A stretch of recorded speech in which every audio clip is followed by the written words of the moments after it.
Well, hello and welcome to the Church Office Podcast. My name is Gavin Smith, and it's a joy to welcome you today to our Admin and Ops Church Administration podcast. We love talking about the work of ministry behind the scenes, and we love talking about leadership, and we love to get special guests onto the podcast. And today we've got Dan Steele. Welcome to the podcast, my friend. Thank you, Gavin. Great to be with you. It's great to have him, and we're going to be talking to Dan. He was a pastor. He's been a church planter. He's an author of a book that I'd love to cover on the podcast today. So we'll find out a little bit more about him. Before we jump into our topic then, let me just do a big shout out to Church Suite. And we are hugely grateful for Gavin and the team who kindly sponsor the podcast, who make all of this happen behind the scenes. We are grateful for them. And if you've not come across Church Suite, then let me recommend it to you. Let me encourage you to go and find out a little bit about it. It has loads of different modules that will help you run your church efficiently and effectively behind the scenes with a good database, rotas, small groups, planning center. This stuff has so much to help and makes your life as an administrator, as a manager, as a pastor, maybe if you're on your own. This will make your life so much easier. So please go and check that out at churchsuite.com. Dan, you use Church Suite at your church, is that right? We do, yeah. It's been genuinely helpful. Ours is a bit complicated, actually, in that we also have recently bought, or fairly recently bought, quite a large building, which we use as a community hub as well. And so some of the booking options in Church Suite have massively helped us as we've sort of, that's our community. Yeah, recommend it. It's good. It's so helpful in so many different ways. And they've done a whole update on flows, and I love the flows and the DBS checks, the reminders, the birthday send outs. I mean, this thing is superb. So please check that out. Dan, introduce yourself to our listeners. Tell us a little bit about tell us what you're doing now, and then take us back a few years into what you've done previously. Yeah, thank you. So I'm currently for those of you watching rather than just listening, you'll see I've got some fun wallpaper behind me, which is fitting wallpaper because I'm sat in a Jacobean manor built in 1611, where I now have a fairly extraordinary office. I'm the principal at a place called Yarnton Manor. You can go and Google it, yarntonmanor.com. We are brand new in one sense, recently acquired maybe 4 years ago, and being redeveloped. And it's going to be a space particularly to help those in ministry keep going, and those academics as well, Christian academics, kind of the higher level academics, if you like. We're 4 miles outside Oxford, so particularly thinking about Oxford, but how we can encourage them and help them to flourish in such a way that they will have a voice to shape their departments and their disciplines. And we're kind of a community on site. And there's going to be a library which isn't quite finished, but actually, Gav, when you come, we'll be pretty close to it being open, or at least finished, perhaps a month off. But yeah, it's an extraordinary opportunity and a real privilege to be here. Yeah, it's a stunning building. Go and check it out, and Yarnton Manor and see it. It is incredible, and you've got a massive heart for pastors, and we've met at conferences and interacted stuff, and particularly through Steve Robinson. Your heart for church planters, particularly your heart for pastors, to keep going, and you understand the challenges that there is in pastoral ministry, don't you? You've kind of walked that road a little bit. Tell us a little bit about that background. Yeah, I mean, it kind of ties in with the book as well. But I've been in ministry since 2002. An assistant pastor in Birmingham, then at seminary, and then a church planter, and then a pastor, and we planted a number of churches. And just my own experience down the years, but also then speaking to other pastors and planters, I mean, particularly through the book, which we'll talk about in a second. Just realizing often people are pretty isolated, pretty burnt out, pretty discouraged, and needing some encouragement, which ultimately has led me to be working here, where I can now think about how we can provide that for local folk, and then further afield. We're an hour and a half from Heathrow, so a couple of weeks ago we had a bunch of planters in from mainland Europe as part of a church planting network, and we'll be able to host them and look after them and encourage them, and did a couple of sessions with them. So yeah, just a real opportunity to be a blessing and to be kind to folk who are often pretty sort of touch and go, trying to keep plodding on week by week. Yeah.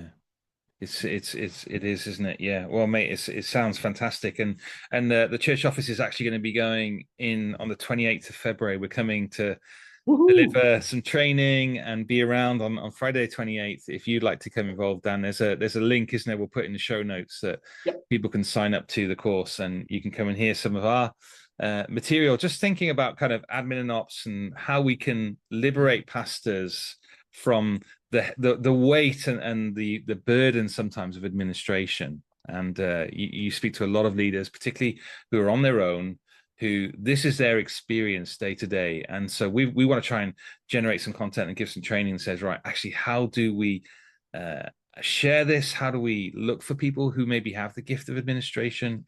What does that look like? So that's exciting. I don't know what the cost is, Dan, for the day. What are you Yeah, charging? cheap as chips. I think it's about £10, and then I think Eventbrite take a bit, and I mean we make a lot on every person. But so Yeah. my three C's for you. Obviously, having been in ministry for many years and doing too much preaching. One is content. So Yeah. that's Gav, you and Anna provide the content. One is community, and it's just great to get people in similar contexts, but maybe don't know each other very well into Yeah. the same room, and suddenly you find friendships flourishing. And then the third one is cuisine. You see, because Okay. we're in a posh manor house, and often those in ministry, like you just got a sandwich with a couple of crusts, but you'll get some nice food, and there'll Yeah. be some cake and croissants and stuff like that. So content, community, and cuisine. And then I like that. my fourth C is come along. Come along, come along. I like that. You've thought through that well, mate. I love the detail of that. It's great. So yeah, please check us out. And if you'd like to come along, and Anna Wood and a good friend of mine, Tony Graham, will be coming, and we're going to be we've got some experience of people who've been in pastoral ministry, who've been in admin and ops management. So bring your questions. You know, we won't be like, this is the solid content. There'll be opportunity to say, how on earth do you do this? Tell us this, share this bit of information. So what are some of the tools that we're using? What are some of the things that we're doing? And as people think about how they kind of engage people in service, and we're meeting lots of church leaders who are finding that really difficult, where service levels are down, they feel like they're down, and that responsibility is another burden. So yeah, please come along to that. Dan, let's jump into your book then. Yeah, sure. Loved it. That's kind. What is church planter? I've Yeah. got a rough copy here. Fill us in about your kind of heart to write this. What is this book about? Yeah, sure. So what do you get if you cross a market researcher and a church planter and then a pastor who's planted a couple of churches as well? And Yeah. sounds like a joke, but the answer is me. That's a dad joke extraordinary, isn't it? So I worked in market research before going into ministry. Yeah. And they warned us there in the first week that you will never quite think about things in the same way, whether that be advertising, you're analyzing what you're watching on TV, or advertising, or thinking about numbers telling stories. Yeah. And so that's kind of my background. And then various things sort of, I guess, ducks lined up, ending with a slightly weird situation. I was listening to a podcast, and it felt like the Lord dropping this project on me. So it was a podcast about writing, and the guy hypothetically said hypothetically, if you were to do some sort of project, what would you do? And without really thinking, I can tell you exactly where I was on a run around Oxford. This kind of idea just came. Well, I would speak to struggling church planters. So not the sort of superheroes who we have on our platforms at our events and conferences, but the strugglers. And try and work out why they're struggling, whether there's stuff that we're doing wrong in our sort of planting programs. So that happened, and then I ignored it and I hid from it, and I tried to find somebody else who had done it. Surely someone had done it, and there were some kind of low level, smaller scale things. So Ed Stetzer had done something. Yeah. He'd done some stuff around Sydney as well, or Australia. But that was really it. And so I spoke to some friends who essentially said, listen, you need to get on with it. Maybe this is for you to do. And so In December 2019, that project went into field. Yeah. And if you cast your mind back, you'll realize that things started to get locked down pretty soon after that. Yeah. I had a year of privileged opportunity to speak to planters and pastors from Mm. all over the world, 80 different church plants represented, sort of 27 countries, from huge church plants of like two or 300 people, Mm. mega church sort of thing, through to just a family parachuted into a area somewhere, Yeah. Papua Yeah. New Guinea, for example, or Kenya. Yeah. And then just a chance to look at the numbers and draw some of these stories together and um, try and work out the different threads and reasons. And the metaphor I often use is my second son is a really good cross country runner. Whenever he goes for a new run somewhere, like a new meet, he Mm. competes, he'll go an hour beforehand and he'll walk the course. Okay. So he knows where it's narrow, he knows where it's muddy, he knows where the routes are. He's got it all in his head and he's memorized it. Um, and so yeah, because he wants to know where the pitfalls are. Well, so when Yeah. it comes to planting, Yeah. we probably want to know where the possible pitfalls are, where the issues might be. Yeah. And if we can gather some of that information in advance, then to be forewarned is to be forearmed. And um, they may not dodge the pain, but they may be more equipped and ready for it, or less surprised by it. Yeah. Yeah. Yeah, so that's kind of That's what really happened. helpful. Yeah. Yeah. Yeah. Just linking that in with your son there and this cross country running and mapping out the course. I think that's, yeah. I love that approach. And the book is full of that, arming people Yeah. and people who've got experience, people who are doing it in lots of different contexts. Um, and there are so many different factors, and I guess you must have found this as you started doing the research of different contexts, different people, different gifts, personalities, like the different support of networks. Yeah. Yeah, big time. It makes it really, fascinating to look behind the scenes. And what were some of the findings that you were able to sort of draw out, or some of the patterns that were there, Dan? Yeah, no, thanks. Essentially, we sought to disentangle all these kind of threads and problems and try and sort of lay them side by side to work out what the different things were. Um, Mm. there were at least 12 or 12 focused in on, broadly speaking, and half of them would be sort of from inside the plant and the planter, and then Yeah. half from outside. And the insides were things like character. Hmm. So some planters said, um, I think I was picked or I think I was backed because I know I can preach. But Okay. actually, there were some issues with my character that weren't immediately obvious or that I'd hidden or that down the line Okay. caused issues. So maybe there was a pride thing. And so they weren't willing to delegate to others because they wanted to stuff Mm. done. They wanted to do it, right? And they didn't want someone Okay. else to do it different. So, and then they end up burning out. Yeah. So there's one. So kind of, yeah, the importance of character over competence. The disunity was a big one. Like, so Mm. maybe not surprisingly, but again, when you're a small church or a smaller church, then disunity is really noticeable. Mm. Disunity is always dangerous. You think Yeah. of Yeah. Yeah. one of the epistles written about disunity. Think of Philippians, think of James, think of Galatians, think of Mm. Ephesians. All have got sort of disunity somewhere in them. Yeah. Um, well, if you're a tiny church, then that's a massive thing. It Yeah. could drive the church apart. That might be cultural disunity, that you come from different churches and you don't quite know how you do things, or it might be theological disunity. It might be just relational, or ends up relational usually. Um, um, the other, yeah, outside the church will be things like opposition, the pain Hmm. of opposition. Hmm. It might be your relationship with your parent church being a bit dysfunctional.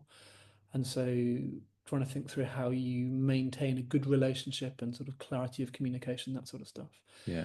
But one actually that's really relevant, I think, for you, Gavin, the kind of things you care about is this idea of often planters are seen as being or are meant to be the sort of Swiss Army penknife of Yes. good at Yeah. all kinds of things. Yeah. Um, and yet the reality is none of us are good at everything. Yeah. And we need each other. We were made for community.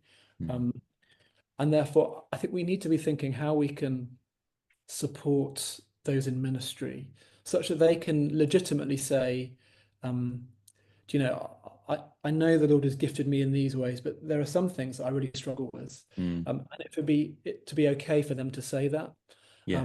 and to ask for help from others. And for sometimes that's admin. I've got a good friend I could think of. Um, he's a great preacher. He's an evangelist. He's good with people. But like his inbox would make you vomit. Yeah. Um, Yeah. Yeah. it's Yeah. like so much stuff that needs to be dealt with that hasn't been Yeah. dealt with, and he just can't do admin. He kind of Yeah. freaks, Yeah. struggles. It almost paralyzes you at that point, doesn't it? I've seen Exactly, leaders like that. exactly. Yeah. Yeah. Yeah, yeah, yeah. I had another friend who had uh, kind of issues of sort of administration and finance, Hmm. and just couldn't open the envelopes. So Mm. everything starts piling up. I just needed someone to go in and help them, and Yeah. just brick by brick, we're going to just dismantle this huge wall Yeah. that's making you freeze. Yeah. Um, yeah, and so just Yeah. Those are helpful. try, It's very romantic, isn't it? Idea to go and do a church plant, and and and it's been, you're right, the expectations on finding a church planter and those things that are placed on them to be able to spin so many plates and to have gifting in so many different ways. yep, You're yeah. right. It's almost start to fail, isn't it? Straight from the beginning. I mean, regardless of any sort of spiritual opposition that they might face, because Yeah. they might be planting into a new area where there are no churches, and we know we've got an enemy who's keen to cause Yeah. problems, to block it, and to stop it. So, Yeah. uh, interestingly, one of the things that came from this, which ended up with me being here, was a real heart for planters and pastors who were struggling. Maybe the plant hadn't worked, and so they were just didn't know what to do with themselves Hmm. afterwards. They Hmm. felt a shame and an embarrassment and Yeah. a guilt. Maybe they're just about keeping going, but it's complicated and it's painful, Yeah. and um, yeah, they need someone to invest in them and to look after them. Um, uh, Yes. but, and it's like often they were younger people as well, and so I think the if the early trajectory is off in terms of your sort of ministry practices, Mm. down the line, that it's kind of like compound interest. Hmm. If you're a little bit off at the beginning, Yeah. 5 years in, 8 years in, Yeah. you're miles away from where you ought to be, and unhealthy and often burnt out and broken, and Yeah. that impacts family, that impacts all kinds of things. Yeah. Yeah. The realities of it are there, aren't there? Yeah, And that's what you get in the book straight away. I mean, I was joking earlier about your front cover. It looks incredibly depressing, somebody sat in a church building on their own with a sort of not head and hands, but it just sat there in silence with nobody around, yeah, and that feeling of being quite on your own. And I think what the book really draws out is this real need for those who are identifying church planters, those who are training church planters, those who are supporting church plants, the kind of care that's needed is got to be intentional, isn't it? yeah, I mean, yeah, that the time and time again, that's coming out in your book. yeah. I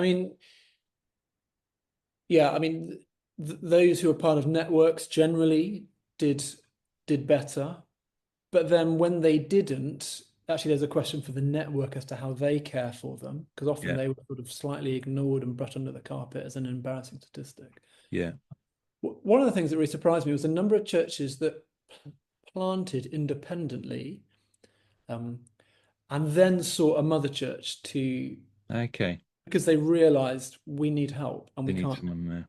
And is there anybody we can find who will essentially give us the so yeah, I mean, yeah, again, we're made for relationship, and Yeah, I think you look at the New Testament, you look at the church planting models there, folks sort of starting in fresh areas, but then where possible, connecting Christians together, like a kind of gospel partnership type model yeah, where yeah, different churches support each other, and we're not competing and we're not yeah, comparing, but we're just praying for the kingdom to grow and yeah, less of us and more of him. Yeah. yeah. And that's an exciting thing. And we've, I mean, in the network and the church that we're part of, I'm part of here. We've done three church plants, and they've all been very different in the context of stuff. And you know, our elders here have taken a very slow approach. You know, people have been trained. It's a church plant that goes over years, and those have gone into building, some of them, and some haven't. And but it's a very slow, steady process. It's expensive Yep. because you're supporting one or two staff members sometimes with different gifts going. Yep. That makes it an expensive way, which means that it's impossible to do many of those over over a decade.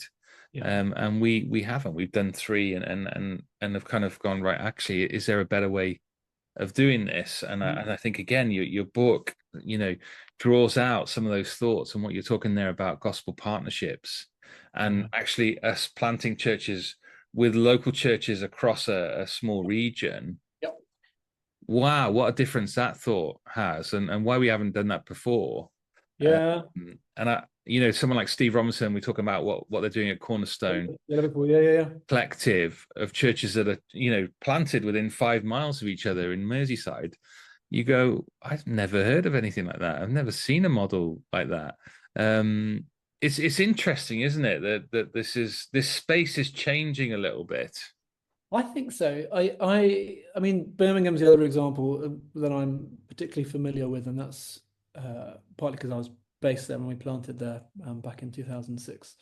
But what's now the Birmingham Collective is a different groups within any kind of evangelical ecosystem, supporting each other, praying for each other. They don't plant churches in one sense, but they encourage each other, different groups and networks, as they plant churches. And you can put on some sort of centralized training. So I think I was up before Christmas doing some stuff with them. And it just means that you're not all competing for the same suburb. It's like, well, hang on, why have we got three churches starting in the same? So why didn't you talk to each other? I mean, there'll be some differences. There will be maybe some theological emphases, but probably 95% of your doctrine is probably pretty similar. But there's just not this communication or this generosity.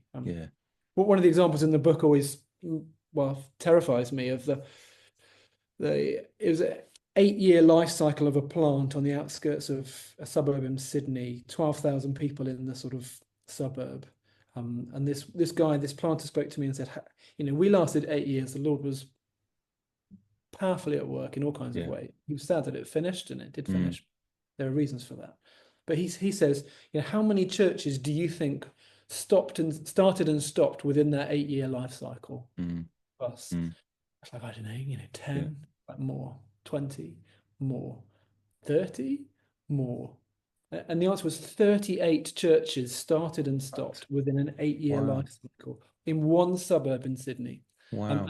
Tons of them were from abroad. From the States, for example, came over, and different networks, different tribes, different groupings, all sort of wanting to plant their flag in this area. You're saying,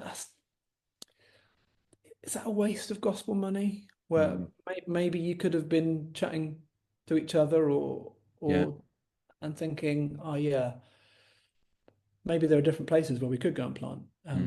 Why are we all going for that sort of upcoming trendy neighborhood? Food and music and Anyway, so I'm all for collaboration, and if we can get a sort of slightly bigger picture community amongst different tribes and networks within a kind of evangelical gospel foundation, then I've already read a lovely book, the guy called Dave Harvey, and I can't remember the title of the book. I'll stick it in the show notes so I can find it. And he had this whole chapter on kingdom mindset. I was just lapping it up, thinking, this is healthy, this is good. As the culture turns against Christians in a much more dramatic way that we're seeing, that unity and that focus of kingdom mindset, what a difference that could make for the gospel and that going out and being planted. Absolutely. And the danger is that the sort of polarized nature of our culture as well sort of seeps into the church, so that rather than being generous and kind amongst different churches, we end up polarized and copying the culture. No. Yeah, absolutely right. So it's interesting, and I think I know you're moving on to a next project. I saw it flashed up on my Twitter the other day. Yeah, yeah. But there's a and when we're talking about changing space and churches working together, that I can see that happening across the churches that we're relating to in the church office. But also what's coming up time and time again is this kind of idea of church revitalization, where Yeah. churches are dying out. They've got a building in a community, Yeah.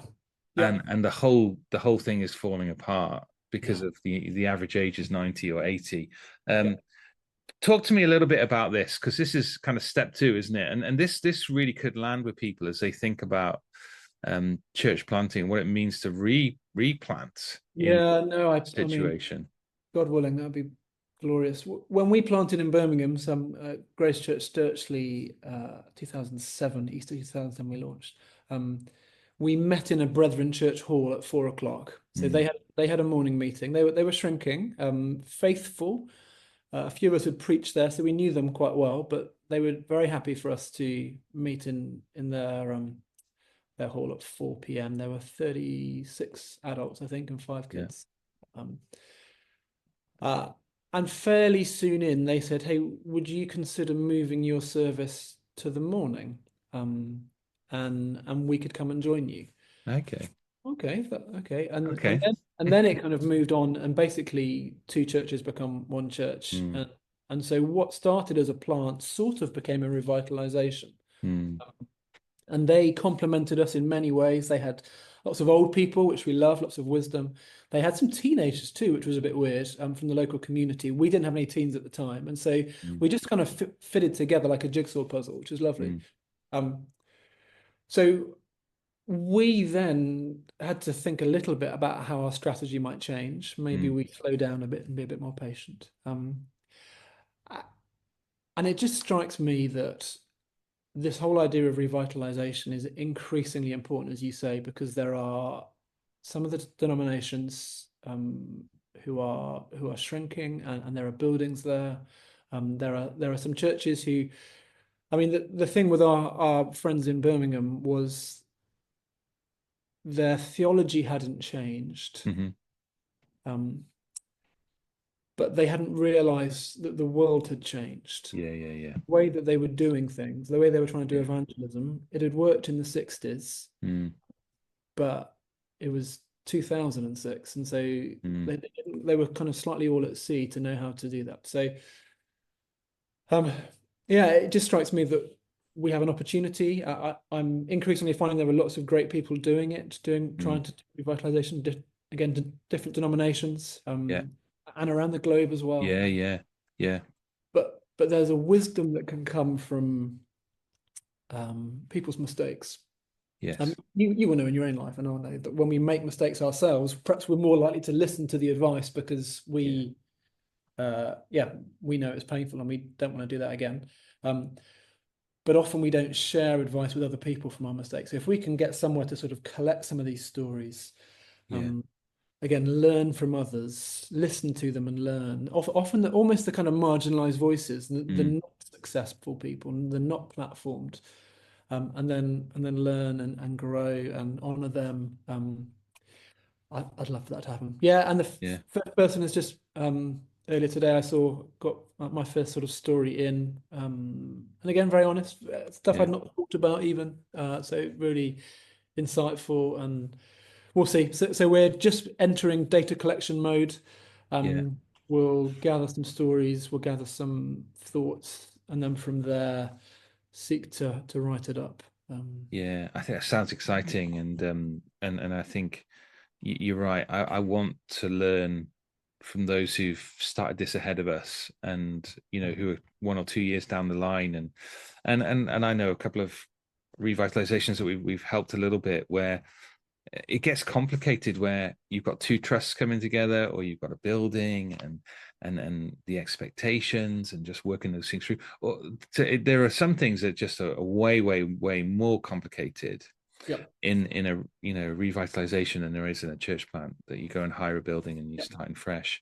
So so we feel like the church office and others can play a part in supporting this kind of ministry, And Anna Wood, one of our trustees, and I have been sitting down going, okay, what would it look like to develop a church planter pack that goes, what do you need as you start with administration, operations, policy, and procedure? What do you need to write, in a new situation?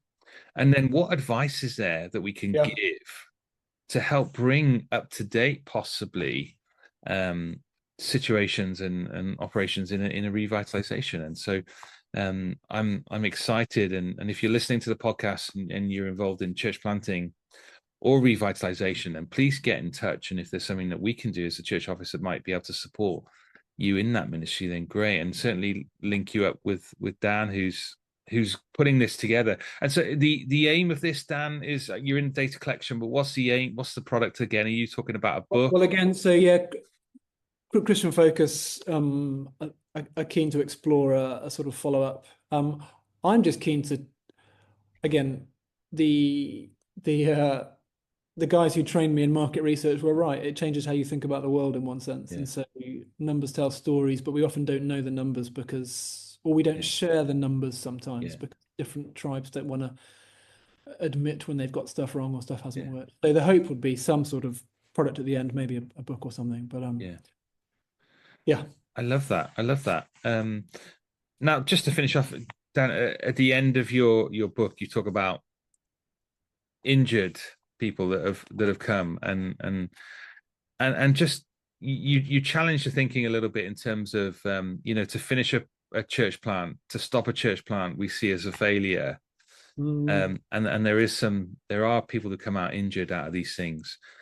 What are some of your thoughts on that and what you're experiencing that? Well, initially we don't look after them very well often, and so I think I mentioned before that sometimes they're seen as a slightly embarrassing statistic, and that's about it. They don't get the support and care that they might need. One guy in the States who helped sort of design the questionnaire said, "I wonder whether you might struggle to speak to American kind of failed planters, because many of them just go back into a secular world because they're too embarrassed, and so they don't stay in ministry at all." It takes a fair bit of bravery to speak to someone you don't really know and to share some of your mistakes and failures. I think we need increasingly to sort of honor them and to, like, as we can, listen and kind of give them opportunity to share, again, so that we might learn from them. This is sort of hard fought, painful wisdom, scabby knees wisdom that but often we just ignore them, and we just want who's your favorite church planter? They're the ones we want to listen to. Whatever tribe or network you're a part of. And so everyone's very sort of shiny, and the Lord used them mightily, and they grew from 13 to 13,000 in 5 years, and they planted 33 along the way and stuff. But actually, I wonder if we need to listen to. Interestingly, the Aussies are probably a bit better at this. There are a few resources from Reach Australia, which were like an interview with a failed church planter or something. And they maybe Aussies are pretty brash, or they can be, or they often are. And so maybe they're just a bit willing to sort of be honest and be upfront about stuff they've got wrong. Like get in contact with me if you've planted and it's gone badly. You can get in contact with me at Yarnton Manor, and there are ways that you can have retreat space for free. We've got folk on site who are keen to meet with you pastorally, and others are doing that. So obviously we don't necessarily shout about that or let folk know who they are, but there are others doing that. So if that's a useful thing, then that's partly why I'm here doing what I'm doing, is to be that kind of resource. So I love that. I think that's great. And you pick up some great things. Let me encourage you to grab the book, and if you're thinking about church planting, you've got a heart to serve and care for church planters. This is a resource that will just help you think. And I spent a bit of time with Matt Waldock talking about gospel coaching, and we were just talking about not just church plants, but just recognizing the challenges that it is to be in pastoral ministry. And sometimes you need help with family, you need help with marriage, and and often a leader to call upon and ask the church to finance some help, or to link them up to get some help. It is a challenge, and churches are sometimes not great at responding to these things. And so, we were talking about how do we get the right contracts in place when we appoint people, and even in that, thinking about that in terms of a church planting situation, at some point in the next 5 years, as they go into a plant, they're going to need some support in these areas. Yeah. Yeah. And your book again highlights some of the things that can be done on that. So really, really useful useful research, and these are people behind your stories, aren't they? That's the reality. It's all often they're still struggling, not always, but some process well, but yeah, genuine pain that you feel. Within the book, we quote a number of people at different points, kind of verbatim, to actually just hear in their voice what they said and what their experience was, and some of them are, I think of some particularly perhaps in the marriage chapter, chapter 5, some of the paragraphs in there, just fairly gut-wrenching. Yeah, it's true. And I think that the other thing that comes through your book is the pace that we take at this, isn't it? The fasting. And there's this lovely quote in the front, but I can't remember. I jotted it down on a piece of paper, but about saying because almost everything in life that truly matters require you to do small, mostly overlooked things over a long period of time for Christ. And that just kind of just hit me, and thinking, yeah, that small, consistent, faithful, preaching the gospel, enjoying the gospel yourself, just cracking on with those things that happen behind the scenes. They have impact. And that's what it's about. And I think it's that was a really helpful quote there. Yeah, no, that's Zach Eswine. Yeah, Zach Eswine. Okay. Adam, if people haven't read the Imperfect Pastor book, then that's gold dust. Okay. Yeah. Any other resources that you would signpost people to care? What are you sending people to? For caring for them, I think often it comes down to the fact that we find our worth and our value and our identity tied up in our success or our productivity or our activity. So I think in these human bodies, we will always tend towards external justification for our righteousness. So we are, by nature, we're being transformed into Christ-likeness, but by nature we are legalists, and therefore we look for external things. So, some people, it's having a massive house or a fast car or a huge family or whatever it is. For those in ministry, often it is compliments about sermons, it is size of your church, it is number of churches that you've planted, it's the size of your staff team or that kind of thing. And so if that's the issue, any sort of resource that gets you to disentangle your identity and worth and value from your success is just a really good thing. So think of like Jared Wilson, Pastor's Justification is really good. Think of the Zach Eswine book, The Imperfect Pastor, is really good. But any of those things, or the BCUK in the UK, CCEF in the States, it's biblical counseling stuff that again gets you to analyze and be honest about your own heart, and then focus your eyes again on Christ.